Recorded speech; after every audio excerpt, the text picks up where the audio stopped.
സംസ്ഥാനത്ത് പലയിടത്തും ഈ വന്യമൃഗശല്യം രൂക്ഷമായി തന്നെ തുടരുന്നുണ്ട്. നമുക്കെല്ലാവർക്കും അറിയാവുന്ന കാര്യമാണ്. വയനാട് മേപ്പാടിയിലും സമാനമാണ് അവസ്ഥ. മേപ്പാടി പഞ്ചായത്തിന്റെ വിവിധ മേഖലകളിൽ വന്യമൃഗശല്യം രൂക്ഷമാണ്. പട്ടാപ്പകലും ജനവാസ മേഖലകളിൽ കാട്ടാനകൾ വിലസുന്നതാണ് മേപ്പാടിയിൽ കാണാൻ സാധിക്കുക. ഫെൻസിംഗ് നിർമ്മാണം എങ്ങും എത്തിയിട്ടില്ലെന്നും വനംവകുപ്പിന്റെ പരിശോധന കാര്യക്ഷമമല്ല എന്നും നാട്ടുകാർ പറയുന്നു. പലയിടത്തും വൈദ്യുതി വിളക്ക് പോലുമില്ല. വനംവകുപ്പിന്റെ പ്രതിരോധ നടപടികൾ എങ്ങും എത്തുന്നില്ല എന്നാരോപിച്ച് നാട്ടുകാർ റേഞ്ച് ഓഫീസിലേക്ക് മാർച്ച് നടത്തിയാണ് ഇതിൽ പ്രതിഷേധിച്ചത്. എരുമക്കൊല്ലിയിൽ അറുമുഖൻ എന്ന മനുഷ്യനെ കാട്ടാന ആക്രമിച്ചു കൊലപ്പെടുത്തിയിട്ട് ആഴ്ചകൾ മാത്രമേ ആകുന്നുള്ളൂ. വനംവകുപ്പ് സംഘം ആനയ്ക്കായി തെരച്ചിൽ നടത്തി. കുങ്കിയാനകളെ ഉപയോഗിച്ചും തെരച്ചിൽ നടന്നു. എന്നിട്ടും കൊലപ്പെടുത്തിയ ആനയെ കണ്ടെത്താൻ കഴിഞ്ഞില്ല. ഇതിനിടയിലാണ് തൊട്ടടുത്ത പ്രദേശങ്ങളിൽ കാട്ടാന ശല്യം രൂക്ഷമായിരിക്കുന്നത്.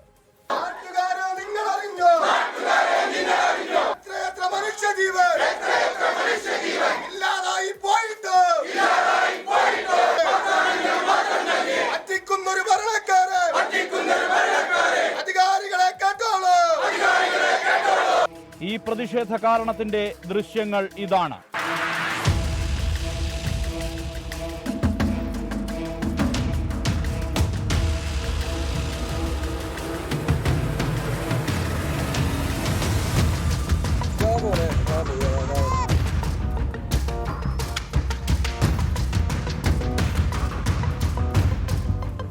പകലെന്നോ രാത്രിയെന്നോ ഇല്ല, പലയിടത്തും ഇറങ്ങുന്നുണ്ട് കാട്ടാനകൾ. ഇപ്പോൾ കരടി ശല്യവുമുണ്ട്. എരുമക്കൊല്ലിയിൽ, കടൂരിൽ, മീനാക്ഷിയിൽ, നെല്ലിമുണ്ടയിൽ, ചുളുക്കയിൽ, പാറയ്ക്കം വയലിൽ, കുന്നമ്പറ്റയിൽ, ഇവിടെയെല്ലാം വന്യമൃഗ സാന്നിധ്യം ജനവാസ മേഖലയിലുണ്ട്. ജനജീവിതത്തിന് ഭീഷണി ഉയരുന്ന സാഹചര്യത്തിലാണ് ഇത്തരമൊരു പ്രതിഷേധം. മുമ്പുണ്ടായിരുന്നത് ഒന്നോ രണ്ടോ ആനകളുടെ ശല്യമാണെങ്കിൽ ഇന്ന് കൂട്ടമായി ആനകൾ നാട്ടിലിറങ്ങുന്ന സാഹചര്യമാണ് നിലവിലുള്ളത്. മനുഷ്യന് വൈകുന്നേരമായാലും ഒരു 6 മണിക്ക് ശേഷം പുറത്തിറങ്ങാൻ കഴിയാത്ത ജനവാസ മേഖലയിലാണ് ആനയുടെ ശല്യം രൂക്ഷമായിക്കൊണ്ടിരിക്കുന്നത്. നിരവധി തവണ ഉറപ്പുകൾ നൽകിയിട്ടുണ്ട്. ഫെൻസിംഗ് അടക്കമുള്ള സംവിധാനങ്ങൾക്ക് പണം അനുവദിച്ചു എന്ന് പറയുന്നു.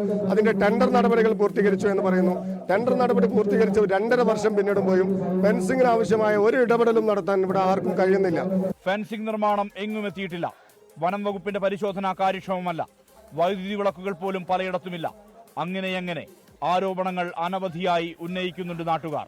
മേപ്പാടി പഞ്ചായത്തിലെ ജനപ്രതിനിധികളും രാഷ്ട്രീയ കക്ഷികളുടെ നേതാക്കളും സമരത്തിന്റെ ഭാഗമായി. ഏകദേശം 9 ആനകൾ ജനവാസ പ്രദേശങ്ങളിൽ രാവും പകലും നടക്കുകയാണ്.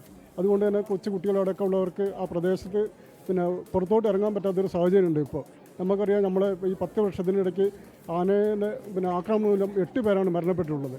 ഇത് ഇനിയും തുടരില്ല എന്ന് നമ്മൾ ഭരണാധികാരികൾ പറയുമ്പോഴും ഈ ആനയെ നിയന്ത്രിക്കുന്ന ഒരു സംവിധാനങ്ങളും ഫലപ്രദമായി മുന്നോട്ട് പോകുന്നില്ല. സന്ധ്യ കഴിഞ്ഞാൽ പുറത്തിറങ്ങാൻ ഭയം, പട്ടാപകൽ പുറത്തു ജോലി ചെയ്യാൻ ഭയം. അങ്ങനെ മനുഷ്യജീവിതം അത്രമേൽ പ്രയാസകരം. ഇതാണ് ഇത്തരമൊരു പ്രതിഷേധത്തിലേക്ക് വഴിവെച്ചത്. കാട്ടാന ശല്യത്തെ പ്രതിരോധിക്കാൻ ഫലപ്രദമായ ഇടപെടലുകൾ ഉണ്ടാകണമെന്നാണ് നാട്ടുകാർ ആവശ്യപ്പെടുന്നത്. ഫെൻസിംഗ്, വൈദ്യുതി വിളക്കുകൾ തുടങ്ങിയ ആവശ്യങ്ങൾ നാട്ടുകാർ ഉന്നയിക്കുന്നുണ്ട്. ഇതിൽ നടപടിയുണ്ടായില്ലെങ്കിൽ പ്രതിഷേധം കടുപ്പിക്കാനാണ് ജനകീയ സമിതിയുടെ തീരുമാനം. മനു ദാമോദരനൊപ്പം സുർജിത് അയ്യപ്പത്ത്, 24 വയനാട്. പൊതുജനം കഴുതയല്ല സാർ. എന്തായാലും നാട്ടുകാരുടെ പ്രതിഷേധ ചൂട് എന്താണെന്ന് ആ മാർച്ചിൽ നിന്ന് വ്യക്തമാണ്. എന്തായാലും വനംവകുപ്പ് കുങ്കികളെ ഇറക്കി അവിടെ പരിശോധിച്ചെങ്കിലും കഴിഞ്ഞ ആഴ്ച കൊല്ലപ്പെട്ട അറുമുഖനെ ആക്രമിച്ച ആനയെ ഇപ്പോഴും കണ്ടെത്താൻ കഴിഞ്ഞിട്ടില്ല. ഇപ്പോഴും മേപ്പാടിയിൽ കാട്ടാനശല്യം രൂക്ഷവുമാണ്. കൃത്യമായ ഇടപെടൽ ഉണ്ടാകാൻ ഇനിയും ജീവൻ പൊലിയേണ്ടതുണ്ടോ എന്ന് ചോദിക്കുകയാണ് ഇവിടുത്തെ പ്രദേശവാസികൾ. ചില പ്രതികരണങ്ങളിലേക്കാണ് ഇനി. ഇന്നലെ രാത്രി ഒരു 8-8:30 മണിക്ക് കരടി ഉണ്ടായിരുന്നു. ഇന്നലെ ഇത് നിരന്തരം ആനെ കൊണ്ടൊരു വീട്ടിൽ കിടന്നുറങ്ങാൻ നിവർത്തില്ല, ഒരു നിവർത്തില്ല. ഒരു കൃഷി ഉണ്ടാക്കാൻ വയ്യ, പുറത്തിറങ്ങാൻ വയ്യ. കുട്ടികൾ രാവിലെ മദർസ് പോകുന്ന ആൾക്കാരല്ലേ, മദർസ് പോകാൻ വയ്യാത്ത കോലത്തിലാണ് ഇപ്പം ഉള്ളത് എല്ലാവരും. ഫെൻസിങ്ങിലോ ഒന്നുമില്ല. ശരിക്കും വാച്ചർമാർ വരെ അല്ല അവിടെ. ഓലിങ്ങനെ ഷോ കാണിക്കാൻ വേണ്ടി 4 പടക്കം പൊട്ടിച്ച് പോകുക എന്നല്ലാതെ വേറെ സംവിധാനം ഒന്നുമില്ല. ഡെയിലി വന്നുകൊണ്ടിരിക്കുകയാണ്. രാത്രിയും പോലെ നമുക്ക് പറമ്പിൽ പോയി കയറി പണിയെടുക്കാൻ പറ്റാത്തൊരവസ്ഥയാണ്. നമുക്ക് ഒരു പരിഹാരം ഉണ്ടായിട്ടില്ല ഇതുവരെ. വൈകുന്നേരം ഒരു 6 മണി കഴിഞ്ഞാൽ തന്നെ മേപ്പാടി ടൗൺ കാലിയാകുന്ന ഒരു ഇതാണ്. കാരണം എല്ലാവരും അവരുടെ വീടുകളിലേക്ക് എത്തിക്കുക, വേഗം എത്തുക എന്നുള്ളതാണ്.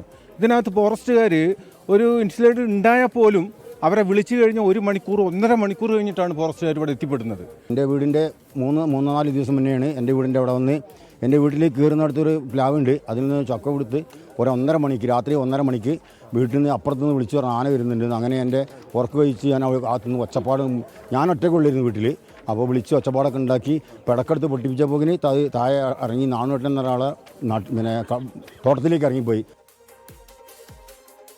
അപ്പോൾ ഇതാണ് അവിടുത്തെ സ്ഥിതി. ഇത് അവിടുത്തെ മാത്രം ഒരു സ്ഥിതിയല്ല. നിരവധി ഇടങ്ങളിൽ പല ജില്ലകളിലായി ഇതുപോലെ വന്യമൃഗശല്യം രൂക്ഷമായി തന്നെയുണ്ട്. അധികാരികൾ മുഖം തിരിക്കുന്നു എന്ന അഭിപ്രായം, ആരോപണമെല്ലാം അവിടെയും ഉയർന്നു കേൾക്കാം.